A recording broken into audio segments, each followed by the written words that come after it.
Hello and welcome. I am Chris Allen, Executive Director of the Kenosha County Historical Society. I will be interviewing individuals for Kenosha Voices, an oral history project of the Kenosha History Center in conjunction with Kenosha Community Media. We hope you enjoy these interviews. I'm here today with Todd Ohnstad, a worker at AMC and later Chrysler, and also heavily involved with the United Auto Workers Local 72. Thank you for joining us here today, Todd. It was my pleasure to be here. Did you grow up in Kenosha originally, or when did you come here? No, I was born in Eau Claire, and I moved to Kenosha in the winter of 1974 when the American Motors was putting a second shift on the Gremlin line. I had seen that they were hiring at the unemployment office in Eau Claire, and I took a bus on a very wintry January day, and I made my application to come and work at American Motors. What was that application process like and the hiring process at AMC? Well, the day that I actually eventually hired in, there was over 1,000. I think the number was around 1,200 people actually hired in on that day, 2/27 of 74, because of the addition on the second shift. And we had a short interview with Human Resources. I think everybody had that short interview, and then eventually we were called. I waited around for about 2 or 3 weeks in Kenosha while they were preparing for that big day to put the second shift on. What was your first job at American Motors? Well, my first job was on the trim line in Department 2838. That was at the lakefront. My first job was putting in back seats of Gremlins and Hornets, and there was a few AMXs scattered in as well. Can you walk me through what that was like? What did you have to do specifically? Sure. There was a separate conveyor where the seats, two pieces, the front, the bottom, and then the back, came, and it was in order in terms of what particular car that they would go in.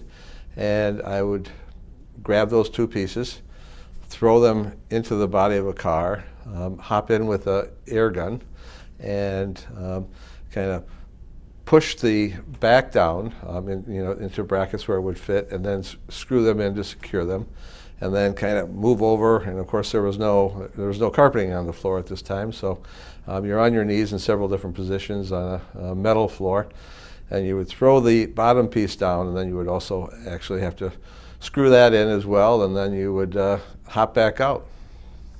How long, the process that you just described me, how long would that take you? That was about 2 minutes. And when you're done with that 2 minutes, then there was always another car right behind it. Sure.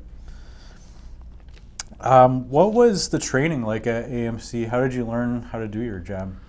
Well, most people on jobs that were kind of harder to learn, as that one was, would get approximately 3 days, 2 or 3 days to kind of get it down, and you would be working with somebody else, a floater or a relief person, that would kind of train you on that particular job.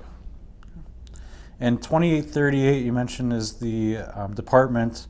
Where was that? Was that at the lakefront or the main plant? That was at the lakefront plant. And 2838 was, of course, those of us who are from Kenosha know that the lakefront plant was actually once a mattress factory, and oddly enough, the 2838, that department, cars came in from the fourth floor from the paint shop, and they would work their way down to the end of the line on the fourth floor. Then they would go to the second floor, and then they would come back up to the third floor.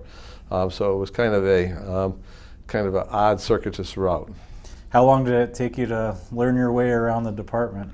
Well, most of your time was, of course, spent, in the small section that you worked in. So it was quite a while before I kind of realized the lay of the land.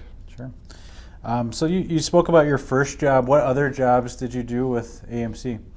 Well, there was several different jobs, actually. I put in firewall insulation, and that was also on the Gremlin, I believe. And then also I put in heaters and air conditioners. That was another job where you hopped in and out and on your knees a lot, once again without any carpeting.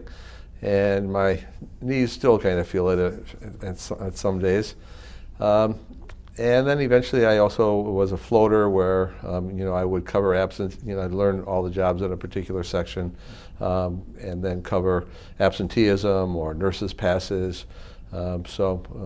Kind of started moving around a little bit more at that point. When did you get involved with the union, Local 72?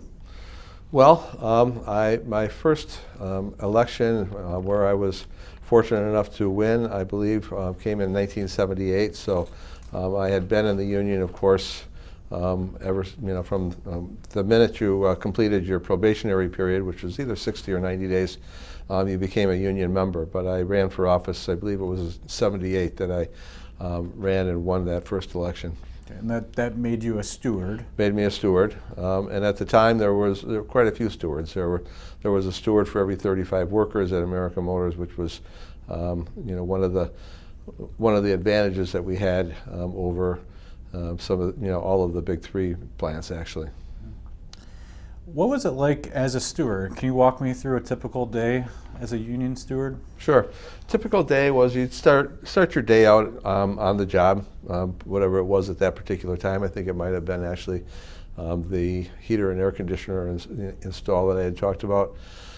Start your day off, and half hour, 45 minutes later, you would go off on union business depending upon what the needs in the section were, and also whether or not you had gotten a call from somebody in the section that you represented to come and see about a particular problem that they were having in the section that you represented as a steward. What issues did you have to deal with as a steward? Well, there was, health and safety issues were always important, of course, and also issues where people felt that they were being treated unfairly by a supervisor, or specifically that the company was not following the terms of and the conditions of the labor agreement that was negotiated, which were, it was originally called the Black Book that we were charged with enforcing as union representatives, and there was pretty strict lines of demarcation in terms of what management could and couldn't do. Speaking to the health and safety portion of what you touched on there, what were the health and safety issues inside the plant? Well, certainly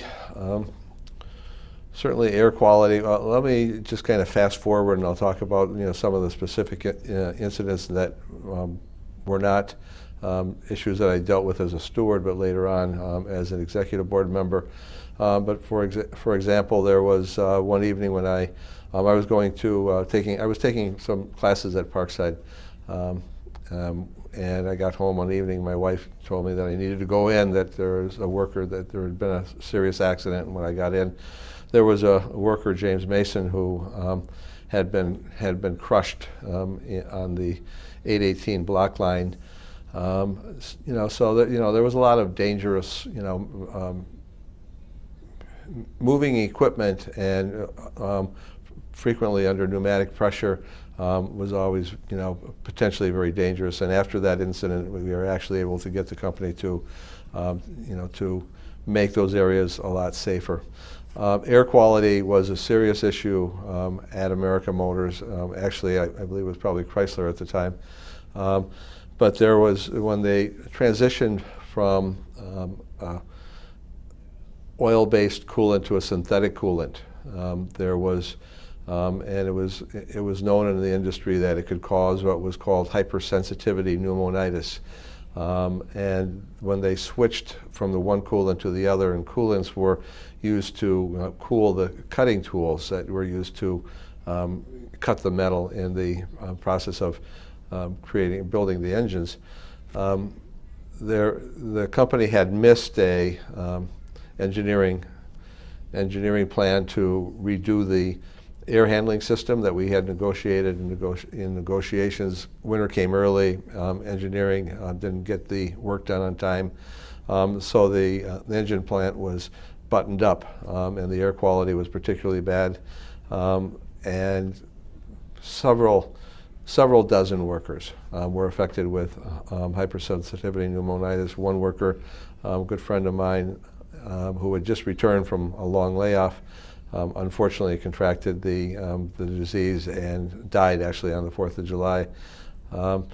And the vast majority, over 99% of the workers in the plant, developed a antibody, to whatever it was in the HP, as we called it, and were able to get by without damaging their lungs. But there were several dozen that were not quite so lucky. I actually had talked to a worker just a month ago, and she said that now, 30 years later, that she still is unable to walk to her mailbox to get her mail. So there were a lot of people that were really negatively affected, including my father-in-law, actually. Going back to when you were first elected as a steward and serving as a steward, what was the relationship like between the union and management? The relationship was pretty adversarial. There's no question about that. I think that the pressure to meet production quotas was always very intense, for management, and I think that I think that adversarial is the word that comes to mind. And if I'm not mistaken, you were part of a caucus within the union. Can you speak a little bit about that? Sure. I was a founding member of what we call the United Workers Caucus, and this was back when I was a steward, and my good friend, who eventually went on to serve in the International Union, John Drew, and several others, formed what was called the United Workers Caucus, and that was to deal really with health and safety problems, and certainly to deal with that adversarial relationship. We created a column that was called Scab of the Month, and that was to kind of highlight the absolute worst stories of supervisors in one part of the plant or the other, and it really became like kind of the popular column that whenever we distributed the newsletter at the plant gates every 4 or 5 weeks. Workers became pretty interested in terms of what the newsletter was going to speak about, but there was always curiosity in terms of what supervisor was going to be named. And I'll just speak to one of the supervisors who, perhaps like the most egregious activity of one of the supervisors. His name was Stevie Freeman. And he had demanded sex from a probationary employee if she was going to make the probationary period. She alleged that he had demanded sex from her, and he also called a African American worker. I'm not going to say it on tape, but called him about the worst names that you can possibly imagine, for not being able to complete the job of a very complicated job in just a short period of time, when normally it would require 2 or 3 days to learn that job. So that, there was a lot of there was plenty of material that we had to every month we kind of had to choose which one was the worst scab of the month. And eventually the company kind of surreptitiously rounded up a bunch of these supervisors to sue John Drew, John Melrod, and myself for $4.2 million for libel, specifically for the Scab of the Month columns. And we had over, I think it was nearly a 2-week trial actually in Racine, where we were found not guilty of those charges. Otherwise, I'd probably be just paying off my share of that $4.2 million right about now. Sure. Now, as you moved on in the union and at AMC, what was the next step for you after the trial and kind of, again, into the 80s then? Sure. Shortly after the trial, 3 of us specifically from the United Workers Caucus, John Drew, John Melrod, and myself, were elected to the executive board of Local 72. And also along with us at that time, there were several other chief stewards that were kind of friendly with us. were elected as well, and most importantly, there was a new president, Rudy Kuzel, that was elected to lead Local 72 into that decade. What were the challenges facing you around that time of working? And can you also walk me through what a typical day was like for you on the executive board? Sure. Well, the challenges were certainly different than what they were as a steward. You not only were charged with enforcing the agreement, but you were also charged with negotiating the agreement. And those negotiations were frequent and they were long. And we were also in charge of settling grievances that had been unable to be settled at a lower step with stewards and or chief stewards.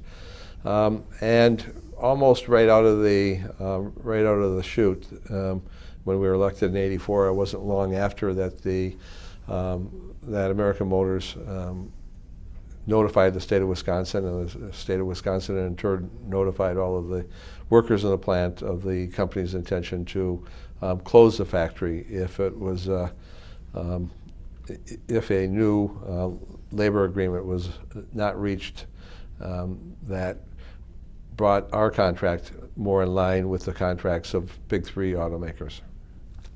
What was it like going through those negotiations? Oh, those negotiations were tough because you knew what was at stake. We concluded that the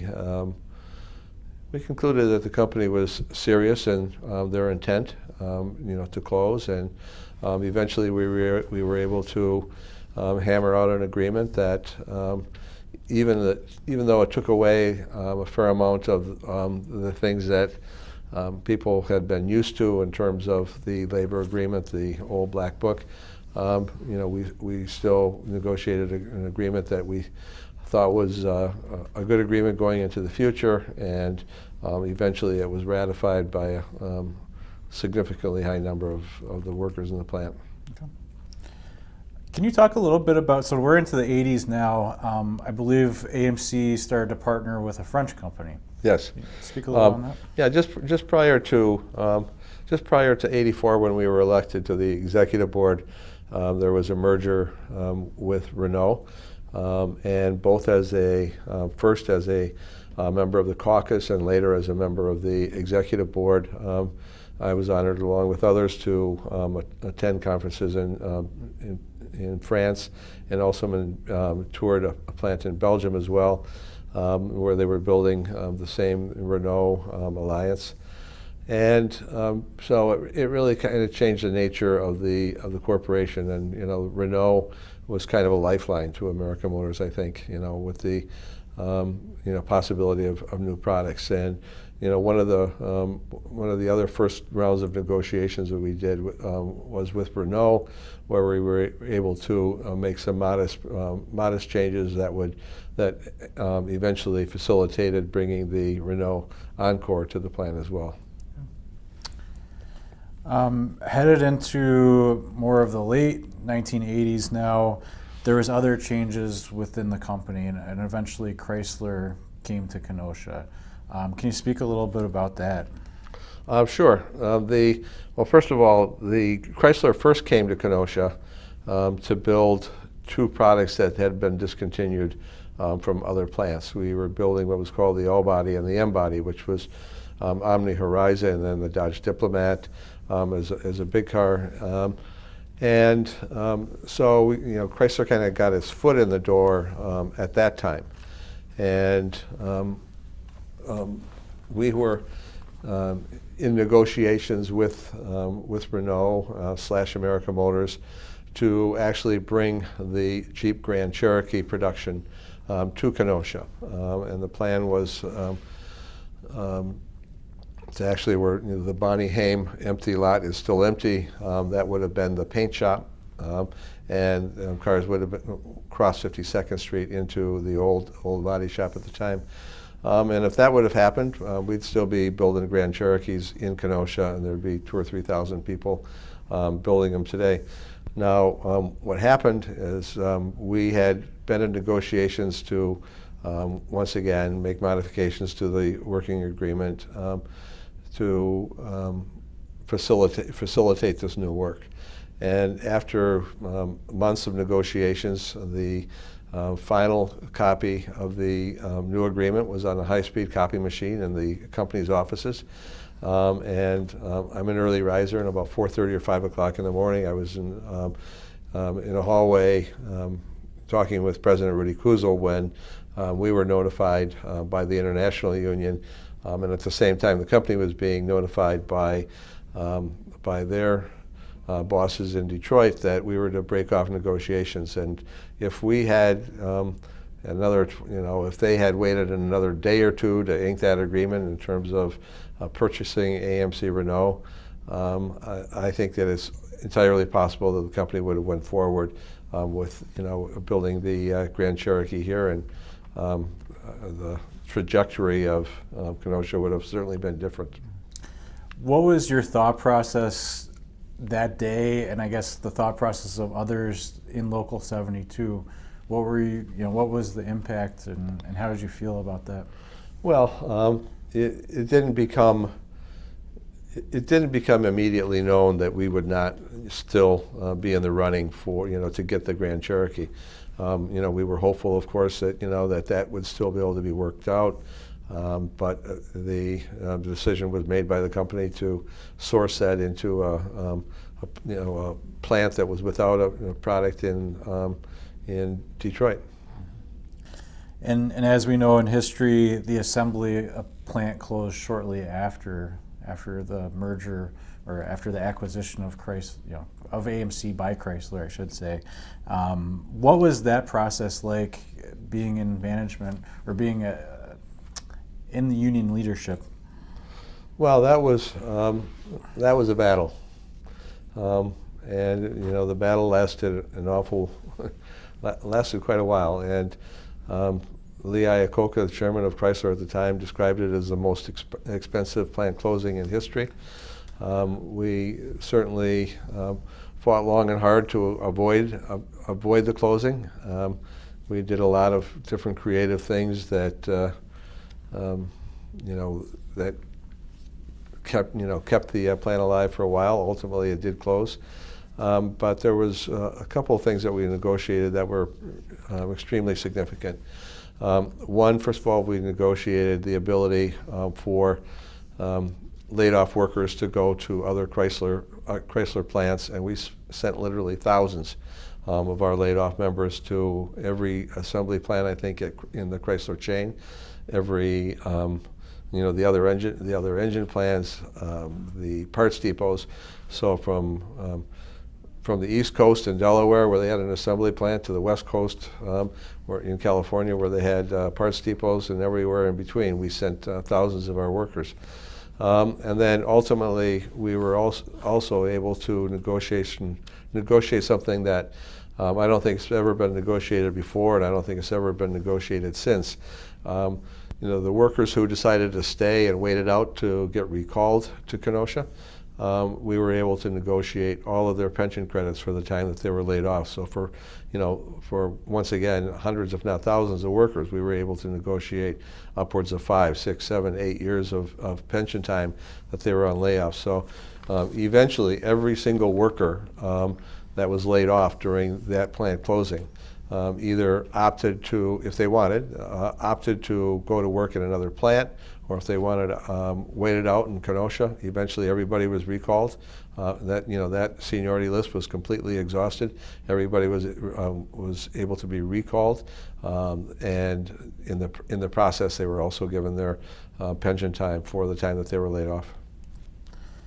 On the subject of layoffs, that seemed to be a common theme for AMC, especially in the early years of your employment. Can you speak a little bit about that? Sure. I think that myself included, and probably a lot of others, younger workers, younger single workers, a lot of us kind of enjoyed an occasional month or two off in the first few years of our work. But by the same token, I think that the amount of layoffs is one of the things that really, of course, the wages and benefits at American Motors and then Chrysler were probably, if not the best, pretty close to the best in town. But I think that to a lot of workers who were not so fond of being laid off, I think that their concern about job security probably is what kept some workers from returning to work after layoffs. They opted to do something else, go into business, or perhaps go to some other manufacturing facility. Speaking on the day-to-day of life at the factory, what was the work culture like for you and everybody else on the line? Did you have friends there? Did people get along with each other? Were there events that you did at work, outside of work? Oh yeah, I think that there's no question in my mind is that the thing that really kept me staying, made my decision to stay at American Motors and then Chrysler was not just my union activity, but really what kept me working in the early days and then beyond was the great diversity of the workforce. You had young people from up north like myself. You had blacks who would come from like far down south, and you had every European nation I think was represented in terms of people who would work there. A lot of Hispanics that perhaps a second generation of Hispanics, with the first generation having been migrant workers. It was just such a great diverse workforce, and it was great to have a workforce where women got paid the same as men, and just the ability of a strong union to make sure that you were treated properly. And so there was a lot of there was softball leagues, there was pool leagues, there was something called the Kenosha Club where that was both union and management people getting together to go to a Brewers game, and a lot of different activities. So it was really a social situation as well.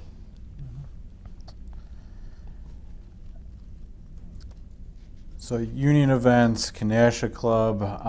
One of the things that some other people have mentioned in their interviews was this culture sometimes at lunchtime. Could you speak a little bit about that and what you did Sure. on break? Sure. Well, we've all seen the classic photograph of people running across 52nd Street from what was called Building 40, where both trim workers and paint workers and people in the body shop would run across have a quick cheeseburger and a quick beer and then run back into the plant. To be perfectly honest with you, when I was working on the assembly line, I was not going to run down 3 or 4 flights of stairs across the street, have a beer and a cheeseburger, and then run back up. I needed to take a break and take a rest. And when I got elected to the executive board, the day-to-day was busy enough, and I took the job serious enough that taverns were not made for working time. That came after work. Sure. How long did you work at AMC and then later Chrysler? When did you retire? I retired in 2004, shortly after I got my 30 years, which allowed me to collect my pension. And then looking at, again, Kenosha history, the engine plant eventually closed shortly after that. Can you tell us what you felt like at that point? Sure. Let me just go back a little bit.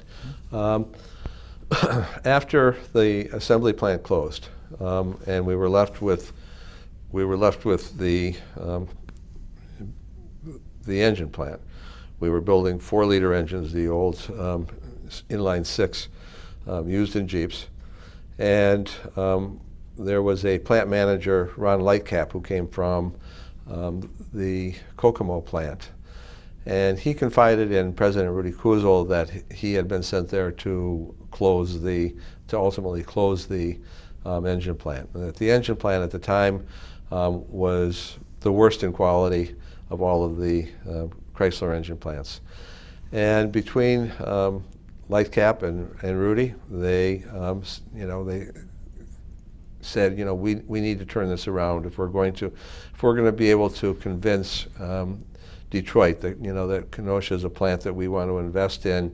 and bring new product to, we need to really turn this around. And that really happened with the workforce that was left, a high seniority workforce after the after the assembly plant closed.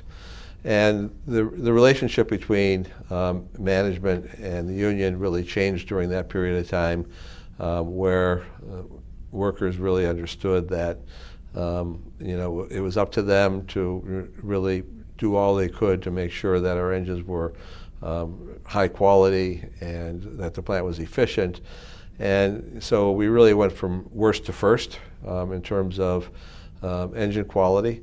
And eventually we were able to, and I was still on the bargaining committee at the time, we were able to convince the company to build the 2.5 liter engine there. 2.7, then ultimately also the 3.5 liter engine there. So we negotiated two new engine platforms, because of the hard work of both management and the company in terms of really getting a new work culture that was that much more productive than the old one was. I was retired when the engine plant closed. The engine plant, as people know, closed as a result of the Chrysler bankruptcy agreement, and there had already been a new engine plant in Mexico building the engine that we were building, and Chrysler was too cautious, really, in terms of trying to save the company. They were cautious in terms of what their projected sales were going to be. So they only kept one engine plant, and they kept the Mexican engine plant. It was newer, et cetera. And ultimately, they wish that they hadn't closed the Kenosha engine plant because they actually needed more engines than what they could produce. But that agreement, that was bittersweet. The bankruptcy was bittersweet because what was negotiated did secure the pensions of thousands and thousands of Chrysler workers all across the country, thousands of which are in Kenosha, thousands of which are still enjoying, and myself included, a full pension versus a half of a pension. That would have been the case if the pension would have been turned over to the Pension Guarantee Board. During your course of your career, outside of management decisions, what changes, technology, world events, affected the auto industry and specifically work here in Kenosha? The automation, were there other world events? There was certainly automation. I remember when the first robot line came into 2836, and that was an issue that we did not fight as a caucus, because we recognized that automation was something that was going to happen. So I wouldn't say that it was automation. I think that one of the biggest changes that I would see in terms of the automobile industry is I think that the adversarial nature between the union and the company diminished over time. What do you view as your greatest accomplishments as a leader in the union? Oh, I think that the amount of work that we brought to Kenosha, starting with bringing the Encore, then bringing the L&M body from Chrysler, then bringing the first of all saving the plant from the plant closing in the mid '80s, and then the Encore, then really kind of the plant closing agreement. Even as painful as the plant closing was that plant closing agreement was pretty miraculous in terms of everybody who wanted to stay in the auto industry was able to eventually retire from Chrysler, and then also negotiating the 2.5 and the 2.7 and the 3.5 liter engines production, which kept the plant open for a long time after it was negotiated. So the new work. Yeah. Over the course of your career and the time with the union, what was the best part of your job? Best part of my job was, just representing working people in terms of, perhaps, solving their day-to-day problems, and then of course also making sure that there was a plant there for them to work in. Just the fact of being able to represent working people. Do you stay in touch with any of the coworkers from that Oh, time? sure. One of the reasons why I have stayed in Kenosha is because, over the years, I'm not sure if I said this earlier or not, but my intention when I hired in was to work for one winter and then go back to Eau Claire, and instead of go back home to Eau Claire, and I just found a new home here in Kenosha, and I've made great friends here in Kenosha, and I'm sure this will be my home forever. And you came here in '74. You got elected as a steward in '78. Retired in 2004, but you're still getting elected today. I am. I still am fortunate to still be representing working people, and obviously a different role. But a few years after I retired in 2008, I was standing in line waiting to pay my taxes at the municipal building, and a buddy of mine from the plant tapped me on the shoulder. I was looking at a board for the aldermanic elections that were going on at the time, and I noticed that the aldermanic spot at the district that I just moved to was open, and my friend said, "Are you going to run for alderman?" And I said, "No, I'm not going to run for alderman." But then I noticed that there was nobody running there, and so a couple days later I popped into the municipal building and noticed that there was still nobody running, and so I thought I could do that job, and I signed up, and I was able to win that election and two subsequent elections to the Kenosha City Council, which was a great experience. And I think that we did some good things during the my years on council. And then there was an open seat in the 65th Assembly District, and I ran for that in 2011, started serving in 2012, and 5 terms later, here I am, and getting ready to run for another term. Well, thank you for joining us today, Todd, and thank you for contributing to our program, Kenosha Voices, where we're preserving your story for decades and generations to come. Well, thanks for having me. It was fun, kind of recalling the last 40 years of my life. Thank you.